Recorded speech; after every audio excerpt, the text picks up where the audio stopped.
আপনি দেখছেন Padma news 24.com এর সন্ধ্যা 6:30টার বিশেষ বুলেটিন ফ্ল্যাশ নিউজ।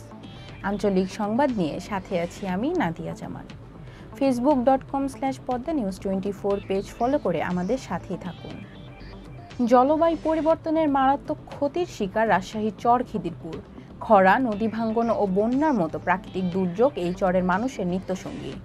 কিন্তু এই চরের নারীরা আরও অসহায়। তাদের প্রাকৃতিক দুর্যোগের পাশাপাশি লড়াই করতে হচ্ছে নানা প্রজনন স্বাস্থ্য সমস্যার সাথে, অথচ এখানে তাদের জন্য নেই কোনো চিকিৎসা ব্যবস্থা। বিস্তারিত দেখুন মল্লিকা চৌধুরীর বিশেষ প্রতিবেদনে। রাজশাহী পৌর উপজেলায় ৮ নং হরিয়ান ইউনিয়নে ১১,০০০ জনগণের বসবাসরত ছোট্ট গ্রাম চর খিদিরপুর, যা বন্যা কবলিত অঞ্চলগুলোর মধ্যে অন্যতম। বর্ষাকালে বন্যার ফলে ঘরবন্দি থাকে চর খিদিরপুর অঞ্চলের মানুষ।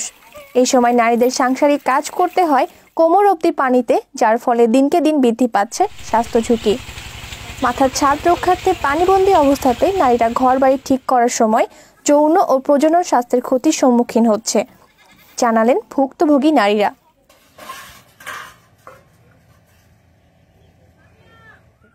কাজের চাপ তো বন্যার টাইমে বাড়বেই, মানে বাড়ি ঘর হলো বন্যাতে ভাসে যায়, বাড়ি ঘর ভাঙ্গে যাচ্ছে, এগুলিন তো ঠিক করা লাগবে। মাটি তোলা থেকে আপনার হচ্ছে ঘর বাড়ি ঠিক জুত করা থেকে এগুলিন তো একটু স্বাভাবিক হবেই। এগুলিন টুক তো হলো আপনার এগুলিন তো পরিশ্রম, এগুলিন তো করাই লাগবে। খুব কষ্টই থাকে না, ওই একদিন তো ডুবেছিল, কেবল তো দেখো 1 মাস হইলে পানি নামা, পানির সময় তো কোনো কিছু আল্লাহ দেয়। অসুখ হইলে তখন ওই পার যেতে হয়, এমন অসুখ হইলেও বন্যার সময় তো যেতে হয়। এখন ওর যদি অসুখ হয় তখন আপনার মেডিকেলে যেতে হয়, রাজশাহীতে যেতে হয়। পানিবন্দী থাকাকালীন চর খিদিরপুরের কাজের চাপের ফলে নারীরা অসুস্থ হয়ে পড়ে। তাদের শহরে চিকিৎসা নিতে আসার একমাত্র মাধ্যম নৌকা। পল্লী চিকিৎসক জানান, সামান্য সমস্যার চিকিৎসা দেয় তিনি নিজেই। যখন ডাকা হয় যে অসুস্থ, দেখা যাচ্ছে প্রেশারের কারণে হতে পারে, ব্লাডের মানে হাই প্রেশারের কারণে হতে পারে, বা ডায়াবেটিসের কারণে হতে পারে, তখন আমি আসি, দেখে যে প্রেশারটা প্রথমে দেখি আর কি। দেখার পর যদি লো বা হাই হয়, হাই হলে দেখা যাচ্ছে ওষুধ দিই, লো হলেও দেখা যাচ্ছে ওষুধ দিই আমি। তারপরে যদি কিছুদিন খাওয়ার পরে হয়তো ভালো থাকলো, আবার হঠাৎ যখন বেশি কিছু হয়ে গেল, তখন দেখা যাচ্ছে রাজশাহী মেডিকেল কলেজে মানে ইসিজি, আল্ট্রাসাউন্ড, এভরিথিং মানে পরীক্ষামূলকভাবে তাদেরকে রাজশাহী নদীর ওই পারে মেডিকেল কলেজে, রাজশাহী মেডিকেল কলেজে অথবা যে কোনো ক্লিনিকে তা পাঠানো হয় আর কি। এই বিষয়ে জানতে চাইলে ৫৪ নং চত্বরনগর সরকারি প্রাথমিক বিদ্যালয়ের প্রধান শিক্ষিকা জানান, নদী তীরবর্তী এবং ভাঙ্গন এলাকা, এখানে সেরকম স্বাস্থ্য ব্যবস্থা মোটামুটি নেই বললেই চলে।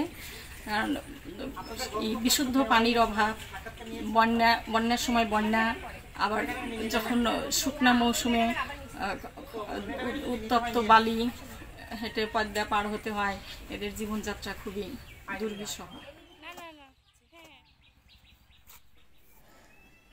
সুস্থতাই জীবনের বড় নিয়ামত, কিন্তু প্রতি বছর বন্যায় প্লাবিত হয় চর খিদিরপুরের এলাকাবাসী।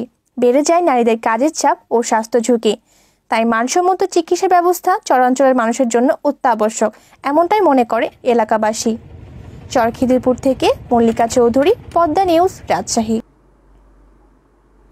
বরিশালের বাকেরগঞ্জে বিদ্যুৎ স্পৃষ্ট হয়ে একই পরিবারে ৩ জনের মৃত্যু হয়েছে।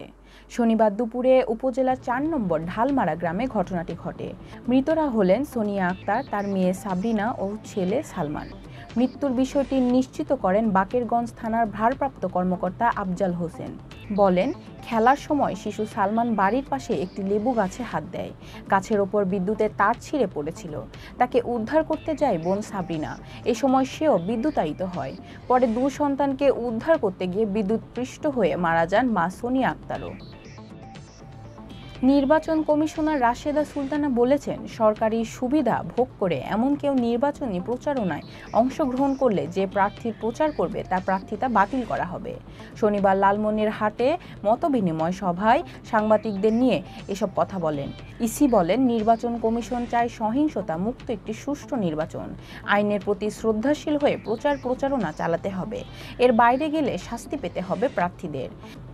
জেলা প্রশাসকের সম্মেলন কক্ষে প্রার্থী এবং নির্বাচন সংশ্লিষ্ট প্রশাসন ও প্রিসাইডিং অফিসারদের সঙ্গে উপজেলা নির্বাচন উপলক্ষে পৃথক মতবিনিময় সভায় যোগ দেন তিনি।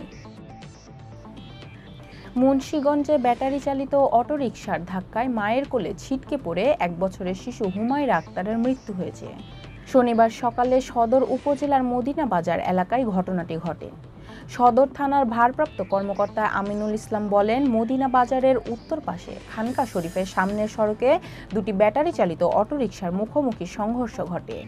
এ সময় রাস্তার পাশে হুমায়রাকে কোলে নিয়ে দাঁড়িয়ে থাকা মা হাবিবা বেগমের ধাক্কা লাগে অটোরিকশার সঙ্গে। এতে শিশুটি ছিটকে পড়ে গুরুতর আহত হয়। পরে জেনারেল হাসপাতালে নিয়ে গেলে দায়িত্বরত চিকিৎসক তাকে মৃত ঘোষণা করেন। এ ঘটনায় অটোরিকশা দুটি আটক করা হয়েছে, পালিয়ে গেছে চালক। ময়মনসিংহের ভালুকায় দ্বিতীয় বিয়ে নিয়ে পারিবারিক বিরোধের জেরে কথা কাটাকাটির এক পর্যায়ে ছেলে রাব্বির আঘাতে মৃত্যু হয়েছে বাবা মুজিবুর রহমান পান্নার। শুক্রবার রাতে উপজেলার পূর্ব ভালুকা কোনাপাড়া এলাকায় ঘটনাটি ঘটে। নিহত পান্না মির্কা হাসিনা বানু উচ্চ বিদ্যালয়ের সিনিয়র সহকারী শিক্ষক। এ ঘটনায় ছেলেকে আটক করেছে পুলিশ। বিষয়টি নিশ্চিত করে ভালুকা থানার ভারপ্রাপ্ত কর্মকর্তা শাহ কামাল আকন্দ বলেন, নিহত পান্না দ্বিতীয় বিয়ে করেছিলেন, কিন্তু পারিবারিক অশান্তির কারণে দ্বিতীয় স্ত্রী তাকে তালাক দেন। এরপরও পান্না দ্বিতীয় স্ত্রীর সাথে যোগাযোগ রাখত। এ নিয়েই ঘটনাটি ঘটে। নিহতদের শরীরের আঘাতে চিহ্ন পাওয়া গেছে, তবে চিকিৎসকরা বলেছেন মৃত্যুর কারণে স্ট্রোকও হতে পারে। এ ঘটনায় আইনগত ব্যবস্থা নেওয়া হয়েছে। অতি তীব্র তাপপ্রবাহ সাথে কড়া রোদ আর অসহ্য গরমে অতিষ্ঠ হয়ে উঠেছে সারা দেশ। অনাবৃষ্টি ও তীব্র তাপপ্রবাহ থেকে মুক্তি পেতে বৃষ্টির জন্য বিভিন্ন জেলার মুসল্লিরা প্রার্থনা করে ইস্তিসকার নামাজ আদায় করে। শনিবার সকালে বিভিন্ন সময় 2 রাকাত নামাজ অনুষ্ঠিত হয় রাজশাহী, বগুড়া, চাঁদপুর, ফেনী ও কুমিল্লা সহ বেশ কিছু জেলায়। নামাজ শেষে অনাবৃষ্টি ও প্রচণ্ড খরা থেকে রেহাই পেতে সৃষ্টিকর্তার কাছে বিশেষ মোনাজাত করা হয়। নামাজ পড়তে আসা মুসল্লিরা বলেন, গরমে হাঁসফাঁস অবস্থা, কয়েকদিন ধরে তাপমাত্রা ক্রমাগত বাড়ছেই। এজন্য মহান আল্লাহ দরবারে প্রশান্তির বৃষ্টি চেয়েছেন। দেশের উত্তরের 4 দেশীয় বাংলা বান্ধায় স্থলবন্দর দিয়ে আমদানি রপ্তানি শুরু হয়েছে।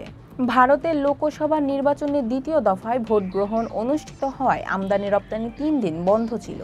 এ সময় ইমিগ্রেশন চেকপোস্ট দিয়ে ট্যুরিস্ট ভিসাধারী পাসপোর্ট যাত্রী পারাপার হয়েছে।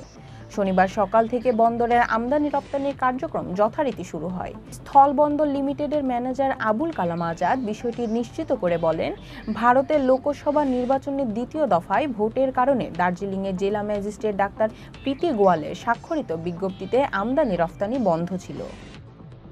কক্সবাজার সমুদ্র সৈকতে গোসলে নেমে পর্যটক মতিউর রহমানের মৃত্যু হয়েছে।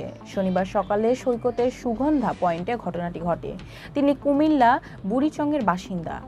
অতিরিক্ত জেলা ম্যাজিস্ট্রেট আবু সুফিয়ান বিষয়টি নিশ্চিত করে বলেন, সকালে সমুদ্র সৈকতে গোসলে নামেন মতিউর। হঠাৎ সৈকতের বালুতে পড়ে যান। লাইফগার্ড কর্মীরা দেখতে পেয়ে ছুটে যান। তখন বিচারকর্মীদের সহযোগিতায় তাকে উদ্ধার করে সদর হাসপাতালে নিয়ে যাওয়া হয়। কর্তব্যরত চিকিৎসক তাকে মৃত ঘোষণা করেন। চিকিৎসকরা প্রাথমিকভাবে ধারণা করেছেন হৃদযন্ত্রের ক্রিয়া বন্ধ হয়ে তিনি মারা যান। গুরুত্বপূর্ণ সব সংবাদ জানতে poddanews24.com এর বিশেষ বুলেটিন ফ্ল্যাশ নিউজ দেখবেন প্রতিদিন সন্ধ্যা 6:30টায়, রাত 8:30টা ও রাত 10:30টায়। ফ্ল্যাশ নিউজ দেখতে ফেসবুকে আমাদের ফলো করুন facebook.com/poddanews24 আর ইউটিউবে সাবস্ক্রাইব করুন youtube.com/poddanews24 চ্যানেলটি। নিয়মিত দেশ বিদেশের আপডেট সব সংবাদ জানতে ভিজিট করুন মাল্টিমিডিয়া নিউজ পোর্টাল poddanews24.com। পরবর্তী ফ্ল্যাশ নিউজ দেখার আমন্ত্রণ জানিয়ে বিদায় নিচ্ছি আমি নাদিয়া জামান। ভালো থাকুন, সুস্থ থাকুন।